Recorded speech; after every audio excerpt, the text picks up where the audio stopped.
जय हिंद दोस्तों, आप देख रहे हैं YouTube channel Suresh Kumar NCERT. आज हम क्लास 6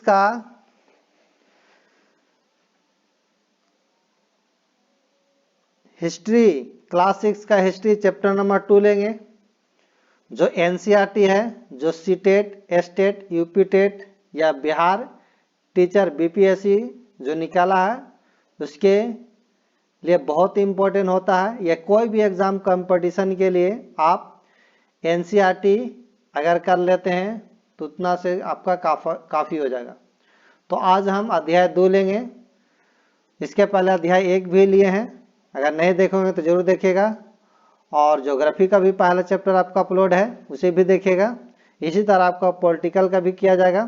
सारा 1 बाय 1 करके। ये सीटेट पेपर 2 के लिए है, सीटेट पेपर 2 के लिए है, जो एसएसटी आपका सब्जेक्ट है उसके लिए। तो आज ये दूसरा है। अगर नए देख रहे हैं तो चैनल को सब्सक्राइब कर लीजिएगा और वीडियो को लाइक एंड शेयर कर लीजिएगा। तो अध्याय 2 में कहता आखेटक से खाद्य संग्रह से भोजन उत्पादन तक, इसके बारे में पढ़ना है। तो पढ़ते हैं। कहता है तुषार की रेल यात्रा है। तुषार अपने एक रिश्तेदार की शादी में दिल्ली से चेन्नई जा रहा था। ये जो है आपका तुषार, वो अपने एक रिश्तेदार की शादी में दिल्ली से चेन्नई जा रहा था। रेल में उसे खिड़की वाली सीट मिल गई। रेल में उसे क्या मिल गई? खिड़की वाली सीट मिल गई, जहां से वह बाहर का नज़ारा देखने में मग्न हो गया। यानी खिड़की के बाहर से नज़ारा देख रहा था, उससे मग्न हो गया देखने। तेज दौड़ती गाड़ी उसने देखा कि पेड़ पौधे, घर, खेत खलियान बड़ी तेजी से पीछे की ओर छूटते चले जा रहे थे।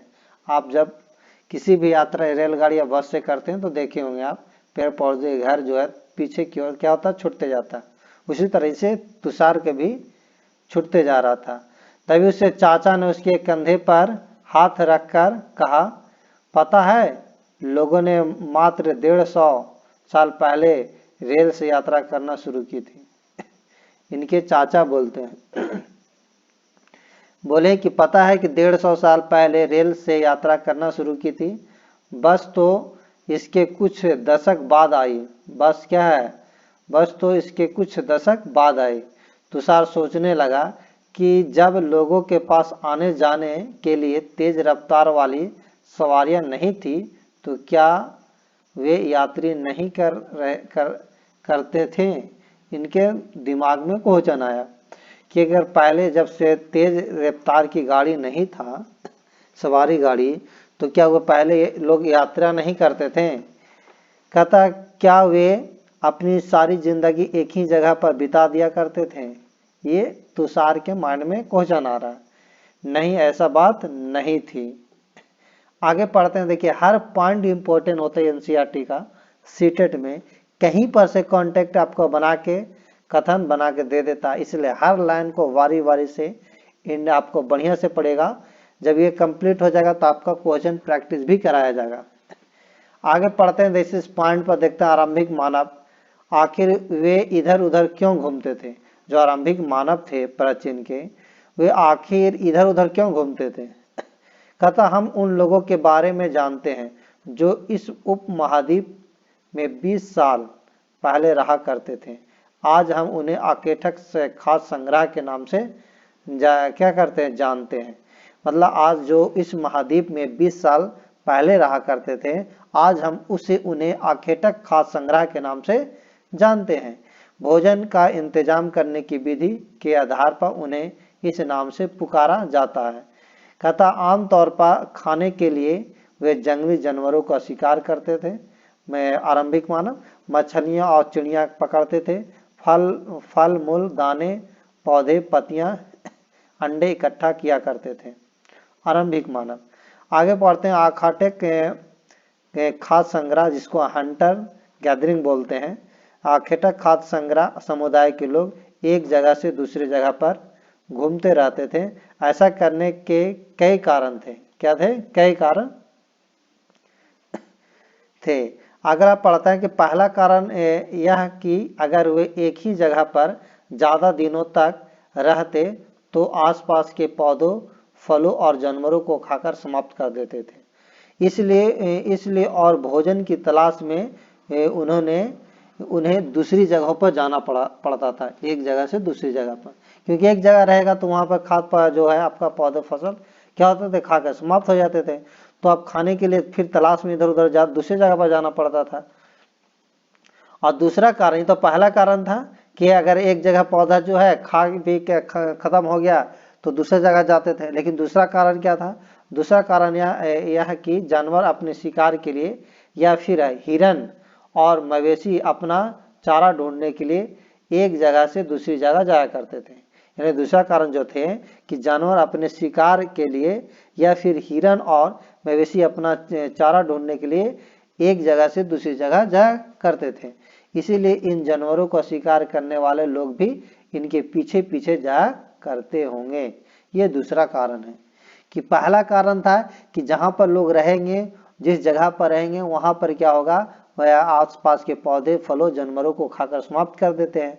इसलिए भोजन की तलाश में उन्हें दूसरी जगह जाना पड़ता था। और दूसरा कारण क्या था कि अपने जानवर शिकार के लिए या फिर हिरन और मवेशी अपना चारा ढूंढने के लिए एक जगह से दूसरी जगह जाया करते थे। और इसलिए उन जानवरों को शिकार करने के लिए लोग भी उनके पीछे पीछे जाया करते होंगे।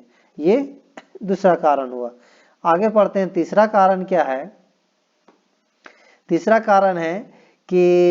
कारण यह है कि पेड़ों और पौधों में फल फूल अलग अलग मौसम में आते हैं। मतलब अलग अलग मौसम में अलग अलग आते हैं। देखिएगा, आप अपने आसपास में भी देखते होंगे, अलग अलग मौसम में अलग अलग फल फूल जो पौधे होते हैं। गर्मी में कुछ फल होता है, ठंडा में कुछ होता है, शीत ऋतु में कुछ होता है। उसी अलग अलग मौसम में अलग अलग आते हैं। इसीलिए वे उनकी तलाश के उपयुक्त मौसम के अनुसार अन्य इलाके में घूमते होंगे। और चौथा कारण यह है कि पानी के बिना किसी भी प्राणी या पेड़ पौधों का जीवित रहना संभव नहीं होता है।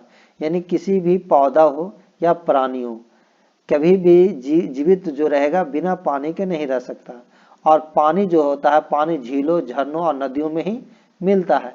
यद्यपि कई नदियों और झीलों का पानी कभी नहीं सूखता। कुछ झीलों और नदियों में पानी बारिश के बाद ही मिल पाता। कभी ऐसा होता है कभी सूखता ही नहीं कोई झील ऐसा। और कभी कुछ नदी ऐसा जो है कि बारिश होगा तभी आपका पानी मिल पाएगा, अदरवाइज नहीं मिल पाएगा। इसलिए ऐसी झीलों या नदियों के किनारे बसे लोगों को सूखे मौसम में पानी की तलाश में इधर उधर जाना पड़ता होगा। मतलब अगर जिस दो तरह का झील या नदी होता है, एक तो होता सालों भर पानी रहता है, एक ऐसा होता है कि जो आपका मौसम बरसात के ही मौसम में बारिश होने के बाद ही पानी मिल पाता है। तो इसलिए वे नदी जब सूख जाते हैं, जिस नदी पर या झील के किनारे या नदी किनारे रहता होगा, तो पानी के सूखे के मौसम में वे पानी की तलाश में इधर उधर जाना पड़ता होगा। चौथा कारण ये हुआ। अब अगला क्या है पॉइंट? तो अगला पॉइंट कहता है कि आरंभिक मानव के बारे में जानकारी कैसे मिलती है। मतलब पहले आप आरंभिक जो मानव है उनके बारे में कैसे जानकारी मिलती है, इसके बारे में पढ़ते हैं।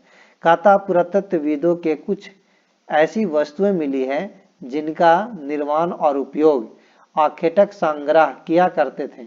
यह संभव है कि लोगों ने अपने काम के लिए पत्थरों, लकड़ियों और हड्डियों के औजार बनाए हों। इनमें से पत्थरों के औजार आज भी बचे हैं। क्या है? आज भी बचे हैं।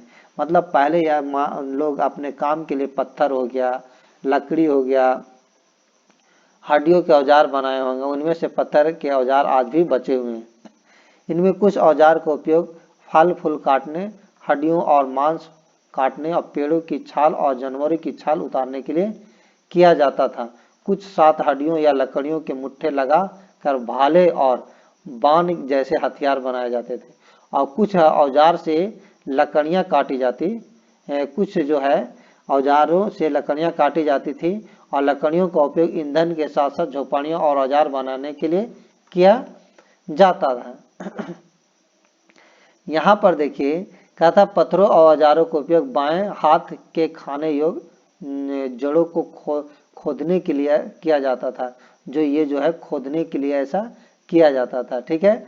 और दाएं जानवर की जो है जानवरों की खाल को बने वस्त्रों को सिलने के लिए किया जाता था।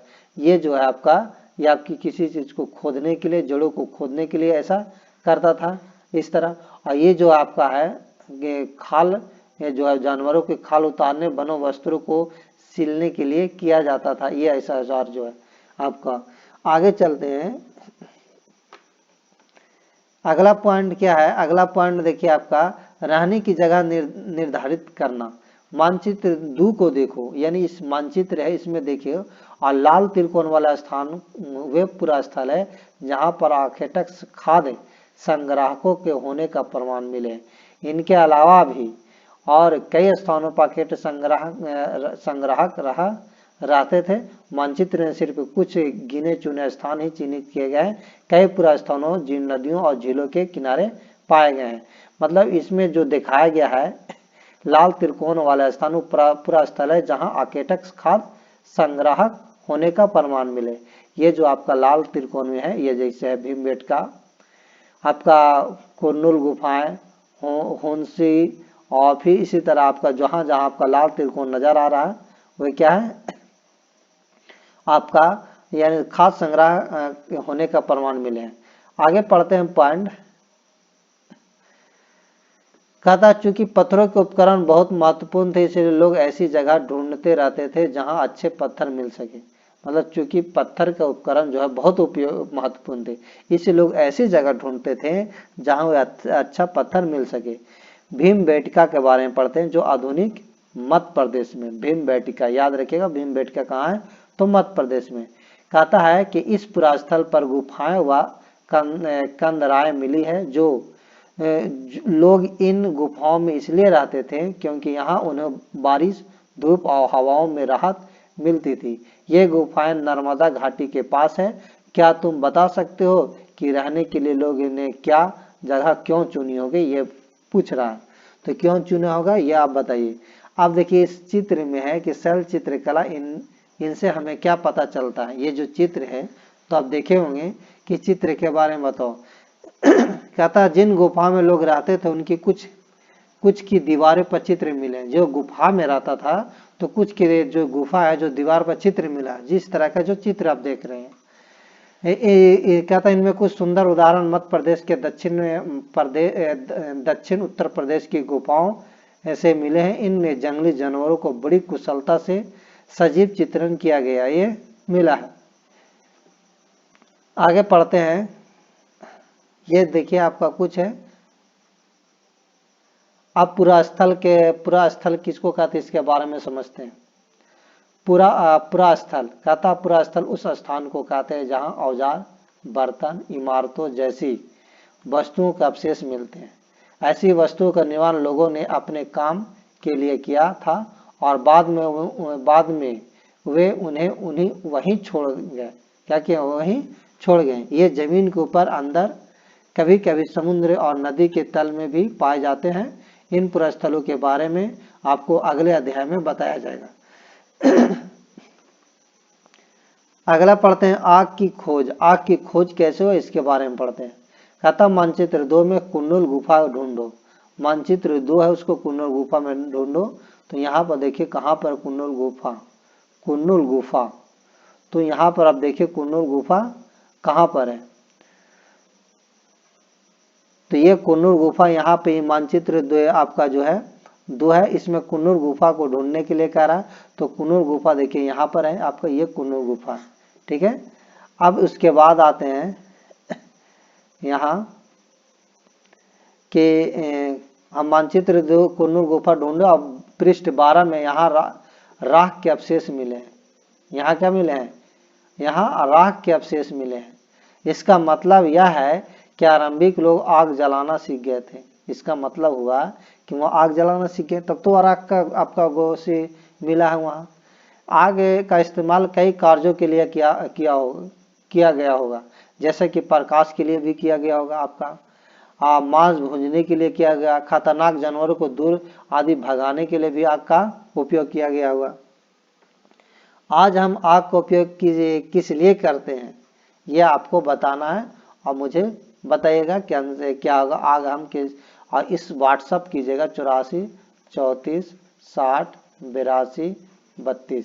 इस पर आप आग का उपयोग किस लिए करते हैं, इस पर मुझे कमेंट करके बताइएगा। व्हाट्सअप कीजिएगा आंसर अपना लिख के। क्या होगा, नाम और तिथियां। हम जिस काल के बारे में पढ़ रहे हैं, पुरातत्वविदों ने उनके बड़े बड़े नाम रखे हैं। आरंभिक काल के वे पुरापाषाण काल कहते हैं। यह दो शब्दों पुरा यानी प्राचीन और पाषाण यानी पत्थर से बना है। यह नाम पुरा स्थलों के से प्राप्त पत्थरों के औजारों के महत्व को बताता है। पुरापाषाण काल 20 लाख साल पहले से 12,000 साल पहले के दौरान माना जाता है। इस काल को भी 3 भागों में विभाजित किया गया है, आरंभिक, मध्य और उत्तर पुरापाषाण युग। मानव इतिहास की लगभग 99% कहानी इसी काल के दौरान घटित हुई। जिस काल में हमें पर्यावरणीय बदलाव मिलते हैं उसे मेसोलिथ यानी मध्य पाषाण युग कहते हैं, और इस समय लगभग 12 साल पहले से 10,000 साल पहले माना गया है। इस काल के पाषाण औजार आमतौर पर बहुत छोटे होते थे। उन्हें माइक्रोलिथ यानी लघु पाषाण का कहा जाता है।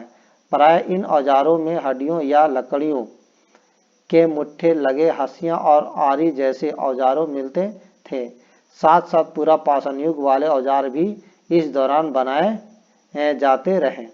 कहता है अगले युग की शुरुआत लगभग 10 साल पहले ही से होती है और इसे नव पाषाण युग कहा जाता है। नव पाषाण युग जो है आपका नव पाषाण का क्या मतलब होता होगा, यह है।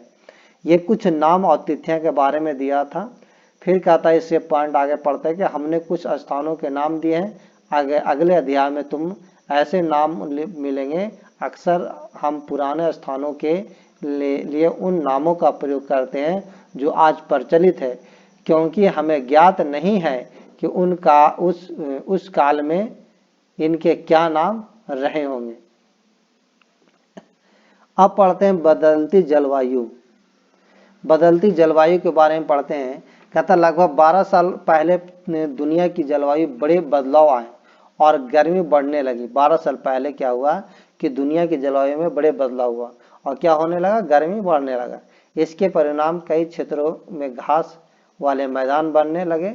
इसे हिरण, बारहसिंगा, भेड़, बकरी और गाय जैसे उन जानवरों की संख्या बढ़ी जो घास खाकर जिंदा रह सकते हैं। कहता है अगला कि जो लोग इन जानवरों को शिकार करते थे वे भी इनके पीछे आए और इनके खाने पीने की आदतों और प्रजनन के समय की जानकारी हासिल करने लगे। हो सकता है कि तब लोग इन जानवरों को पकड़कर अपनी जरूरतों के अनुसार पालने की बात सोचने लगे हों। साथ ही इस काल में मछली भी भोजन का महत्वपूर्ण स्रोत बन गई थी इसी के आपका समय में। आगे है खेती और पशुपालन की शुरुआत कैसे हुआ, इसके बारे में पढ़ते हैं। कहता है इसी दौरान उपमहाद्वीप के भिन्न भिन्न इलाके में गेहूं और जौ, धान जैसे अनाज प्राकृतिक रूप से उगने लगे थे। शायद महिलाओं, पुरुषों और बच्चों ने इन अनाजों को भोजन के लिए बटोरना शुरू कर दिया होगा। साथ ही वे यह भी सीखने लगे होंगे कि यह अनाज कहाँ उगते थे और कब पककर तैयार होते थे। ऐसा करते करते लोगों ने इन अनाजों को खुद पैदा करना सीख लिया होगा। इस प्रकार धीरे धीरे वे कृषक बन गए। तो देखें कैसे बन गए। और आगे पढ़ते हैं कि इसी तरह लोग ने अपने घरों के आसपास चारा रखकर जानवरों को आकर्षित कर उन्हें पालतू बनाया। क्या किया, अपने आसपास में चारा रख दिया और उसे जानवर खाने के लिए आया, तो इस तरह क्या हो गया, पालतू बन गया। सबसे पहले जिस जंगली जानवरों को पालतू बनाएगा वह कुत्ती जंगली पूर्वज था। याद रखिएगा, जो सबसे पहले जो जानवर बनाएगा पालतू उसको कुत्ता को बनाएगा जो जंगली पूर्वज था। धीरे धीरे लोग भेड़, बकरी, गाय और सुअर जैसे जानवरों अपने घरों के नजदीक आने को उत्साहित करने लगे। ऐसा जानवर झुंड में रहते थे। ऐसा जानवर क्या रहते थे, झुंड में रहते थे और ज्यादातर घास खाते थे। क्या करते थे, ज्यादातर घास। अक्सर लोग अन्य जंगली जानवरों को आक्रमण से इन्हें सुरक्षा किया करते थे। इन्हें और भी दूसरा जंगली जानवर है इनकी सुरक्षा करते थे लोग थे। और इस तरह धीरे धीरे वे क्या हो गए, पशुपालक बन गए होंगे। यह आप सीखे खेती और पशुपालन की शुरुआत कैसे हुआ। अब पढ़ते हैं, देखिए यहाँ पर कुछ पॉइंट दिया हुआ। क्या तुम बता सकते हो कि सबसे पहले कुत्ता ही पालतू क्यों बनाया गया। ये आप मुझे बताइएगा क्यों बनाया गया। आगे पढ़ते हैं घरेलूकरण की प्रक्रिया। लोगों द्वारा पौधा उगाने और जानवरों की देखभाल करने के घरेलूकरण की प्रक्रिया नाम दिया गया। मतलब जो आपको लोगों द्वारा पौधे उगाने और जानवरों को देखभाल करने को क्या कहने लगा, घरेलूकरण की प्रक्रिया नाम दिया गया। अपनाए गए ये पौधे और जानवर अक्सर जंगली पौधे तथा जानवरों से भिन्न होते हैं।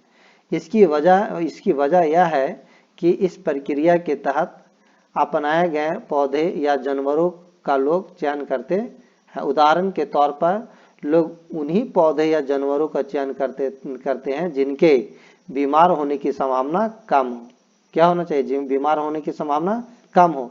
यही नहीं लोग उन्हीं पौधों को चुनते हैं जिनसे बड़े दाने वाले अनाज पैदा होते थे। साथ ही जिसकी मजबूत डंठले अनाज के पके दानों के भार को संभाल सके। ऐसा पौधों के बीजों को संभाल कर रखा जाता ताकि फिर से उगाने के लिए उनकी गुण सुरक्षित रह सके। ऐसा पौधा को उन लोग उपयोग करता था। उन्हीं जानवरों को आगे प्रजनन के लिए चुना जाता था जो आमतौर पर अहिंसक होते थे। मतलब हिंसक नहीं होना चाहिए, अहिंसक होना चाहिए।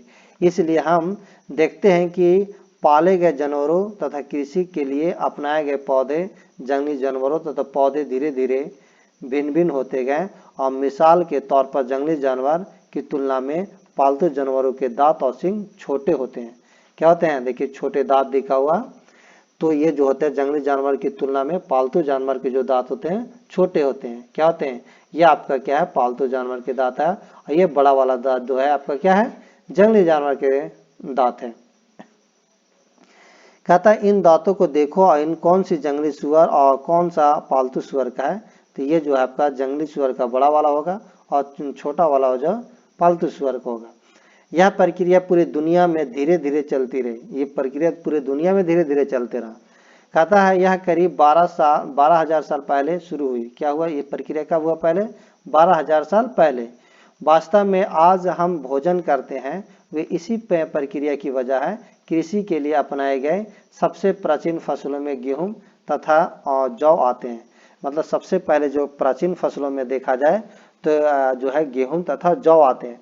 उसी तरह सबसे पहले पालतू जो बनाए गए जानवरों में कुत्ते के बाद भेड़ बकरी आते हैं। आगे पढ़ते हैं, देखिए अनाज के उपयोग के बारे में पढ़ते हैं थोड़ा। देखिए ये जो है आपका एक अनाज का उपयोग है, बीज के रूप में, खाद के रूप में, उपहार के रूप में, भंडारण के रूप में। एक नवीन जीवन शैली के बारे में इस पॉइंट को पढ़ते हैं।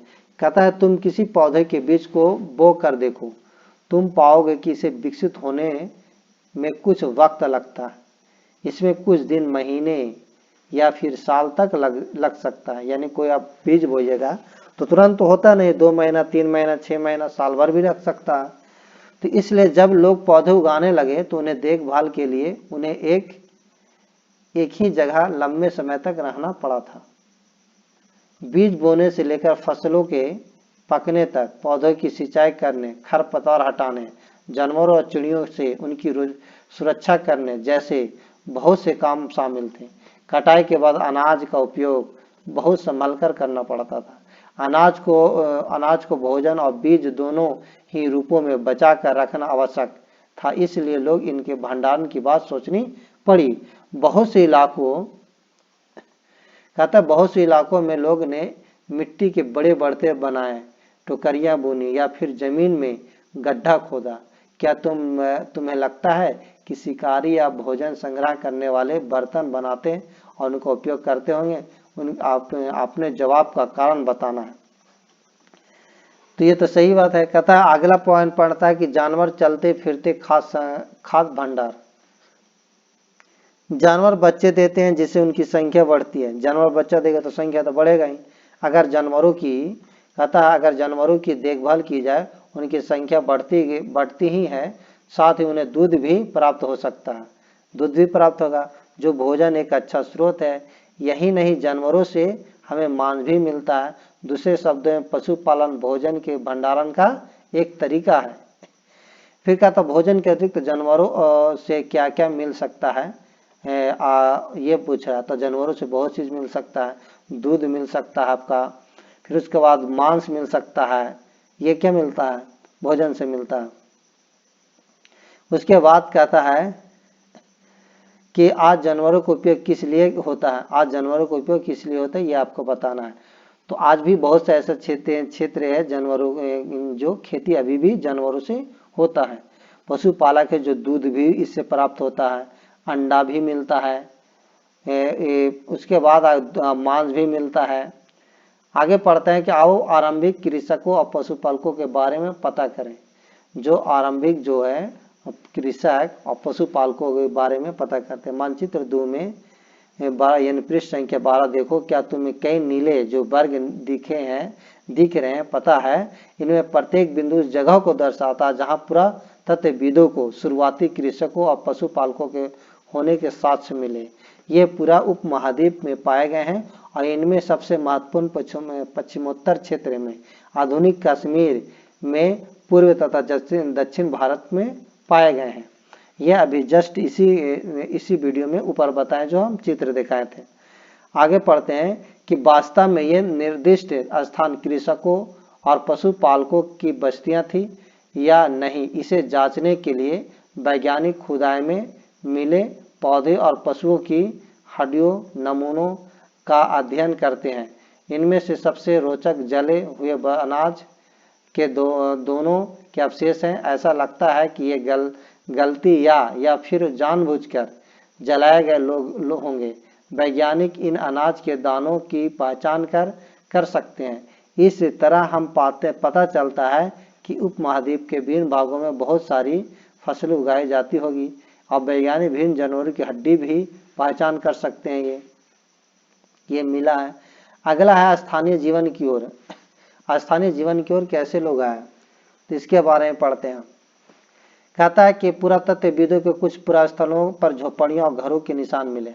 मतलब पुरातत्वविदों के कुछ पुरास्थलों पर झोपड़ी मिला है, घर के निशान मिले हैं। जैसे कि बुर्ज हुम जो वर्तमान कश्मीर में है, कि लोग गड्ढे के नीचे घर बनाते थे जिन्हें गर्तवास कहा जाता था। याद रखिएगा, जिन्हें क्या कहते थे, गर्तवास। उन्हें उतरने के लिए सीढ़ियां होती थी, इससे उन्हें ठंडे मौसम में सुरक्षा मिलती होगी। पुरातत्वविदों को झोपड़ियों के अंदर और बाहर दोनों ही स्थानों पर आग जलाने के जगह मिले हैं। ऐसा लगता है कि लोग मौसम के अनुसार घर के अंदर या बाहर खाना पकाते होंगे। ठंडा रहता होगा तो अंदर चले जाते होंगे और गर्मी रहता होगा तो बाहर आ जाते होंगे। कहता बहुत सारी जगहों में पत्थरों के औजार भी मिले हैं। इनमें से कई ऐसे जो पुरापाषाण युगीन उपकरणों से भिन्न है, इसलिए इन्हें नवपाषाण युग का माना गया है। ये कहता है इनमें वे औजार भी हैं जिनकी धार और अधिक पैना करने के लिए उन पर पॉलिश चढ़ाई जाती थी। ओखली और मूसल का प्रयोग अनाज और वनस्पतियों से प्राप्त अन्य चीजों से पीसने के लिए किया जाता था। आज ये कहता है कि हजारों साल बाद भी ओखली और मूसल का प्रयोग अनाज पीसने के लिए किया जाता है। आज भी गांव उद्योग में देखिएगा।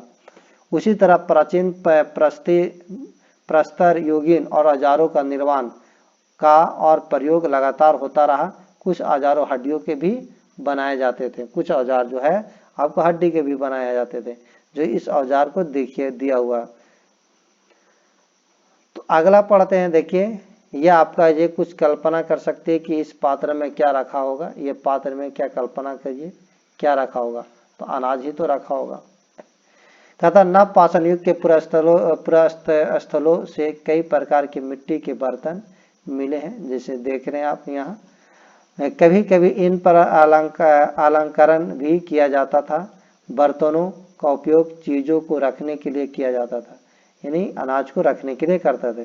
धीरे धीरे लोग बर्तनों का प्रयोग खाना बनाने के लिए भी करने लगे। क्या करने लगे, इसे खाना बनाने के लिए। चावल, गेहूं तथा दलहन जैसे अनाज अब आहार का महत्वपूर्ण हिस्सा बन गया। आहार का क्या बन गया? महत्वपूर्ण हिस्सा बन गया थे। इसके साथ साथ अब लोग कपड़े भी बुनने लगे थे। क्या करने लगे थे? कपड़ा भी बुनने लगे थे। इसके लिए कपास जैसे आवश्यक पौधे उगाए जा सकते थे। क्या ये परिवर्तन हर जगह एक साथ ही आ गए होंगे? ऐसी बात नहीं है, कभी भी ऐसा बात नहीं कि एक ही जगह सब परिवर्तन नहीं। एक तरफ जहां कई जगहों पर स्त्री पुरुष शिकार और भोजन संग्रह करने का काम करते थे, तो अन्य लोगों ने हजारों सालों के दरमियान धीरे धीरे खेती और पशुपालन को अपना लिया। बहुत जगह लोग मौसम के मुताबिक बदल बदल कर अपनी जीविका चलाया करते थे। बहुत सी जगह ऐसा है कि मौसम के अनुसार अपना बदल बदल कर जीविका चलाया करते थे। आपका था सूक्ष्म निरीक्षण, इसे भी पढ़ लेते हैं।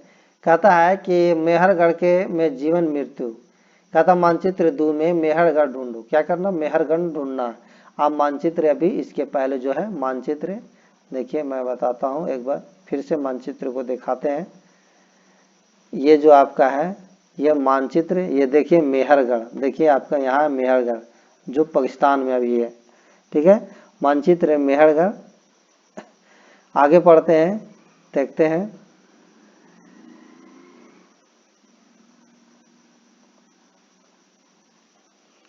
तो मानचित्र मेहरगढ़ को ढूंढो। इसे यह ईरान जाने वाले सबसे महत्वपूर्ण रास्ते बोलन दर्रे के पास एक हरा भरा समतल स्थान है जो मेहरगढ़ है। मेहरगढ़ संभवतः वह स्थान है जहां के स्त्री पुरुषों ने इस इलाके में सबसे पहले जौ गेहूं उगाना और भेड़ बकरी पालना सीखा था। याद रखिएगा किस जगह पर? मेहरगढ़ पर। यहाँ विभिन्न प्रकार के जानवरों की हड्डियां मिली हैं। इनमें हिरन तथा सुअर जैसे जंगली जानवरों और तथा भेड़ बकरियों की हड्डियां हैं। मेहरगढ़ इसके इलाके चौकोर तथा आयताकार घरों के अवशेष भी मिले हैं। मेहरगढ़ में प्रत्येक घर में 4 या उससे ज़्यादा कमरे हैं जिनमें से कुछ संभवतः भंडारण के काम में आते होंगे। ये जो दिया हुआ आपका तो पूछेगा कि मैं बताइए आयताकार जो 4 घरों के अवशेष कहाँ से मिले हैं? तो मेहरगढ़ से मिले। कहता है कि इससे मृत्यु के बाद समानता मृतकों के सगे संबंधी उनके प्रति सम्मान जताते हैं। लोग की आस्था है कि मृत्यु के बाद भी जीवन होता है, इसलिए कब्रों में मृतकों के साथ कुछ सामान भी रखे जाते थे। मतलब इसमें कर्म में मिला जो मृत्यु के साथ कुछ सामान भी आपको मिला है। अगला है, पढ़ते हैं कि मेहरगढ़, देखिए इस पॉइंट को भी थोड़ा पढ़ लेते हैं कि मेहरगढ़ के घर का चित्र, ये मेहरगढ़ का घर का चित्र है। मेहरगढ़ के घर का शायद ऐसे दिखते हो। तुम जिस घर में रहते हो उसके साथ इस घर की क्या समानता, ये बताना। कहता मेहरगढ़ में ऐसी कई कब्रें मिली हैं। एक कब्र में एक मृतक के साथ कई बकरियों को दफनाया गया है। एक मृतक के साथ कई दफनों को दफनाया गया है। समझता इसे परलोक में मृतक के खाने के लिए रखा गया होगा। मतलब ऐसे का है, इसके पता चलता है कि इसको मरने के बाद जो है जो खाते थे इसके साथ दफना दिया जाता था कि वहाँ परलोक में भी ये खाएगा, ऐसा माना जाता है। मेहरगढ़ की कब्र का चित्र, क्या तुम बकरी के कंकाल को पहचान सकते हो? ये बकरी का कंकाल है। क्या है? बकरी का कंकाल कुछ जानवर का है जो मरने के बाद उसके साथ दफना दिया जाता था। तो ये आपका जो है ये कंप्लीट हो गया। आज कुछ उपयोगी जो शब्द है, उपयोगी शब्द जैसे आखेटक, खाद्य संग्रह, पुरा स्थल, उद्योग स्थल, आवासीय स्थल, पुरापाषाण, मध्यपाषाण, लघुपाषाण, कृषक, पशुपालक, नवपाषाण युग, कब्र, ये बारे में हमने पढ़े। आप इसको कंप्लीट करके इसको जितना भी है क्वेश्चन आंसर इसको पर व्हाट्सएप कीजिएगा जरूर, कि आपका देखते हैं कितना आपका ध्यान से आप पढ़ें, और इसे जरूर कमेंट करके बताइएगा कि कैसा आपको ये लगा। और हर दिन आपका इस चैप्टर से मिलेगा। और कुछ देखिए महत्वपूर्ण तिथियां, मध्यपाषाण युग 12,000 से आपका 10,000 साल पहले है। बसने की प्रक्रिया का आरंभ लगभग 12,000 साल पहले। नवपाषाण युग का आरंभ 10,000 साल पहले। मेहरगढ़ में बस्ती का आरंभ लगभग 8,000 साल पहले। ये पॉइंट बना के दे देता है सीटेट में कहीं पर से कथन उठा के। तो अगर अच्छा लगा हो वीडियो को तो लाइक एंड शेयर कर दीजिएगा, और नए होंगे तो चैनल को जरूर सब्सक्राइब कीजिएगा। Thank you.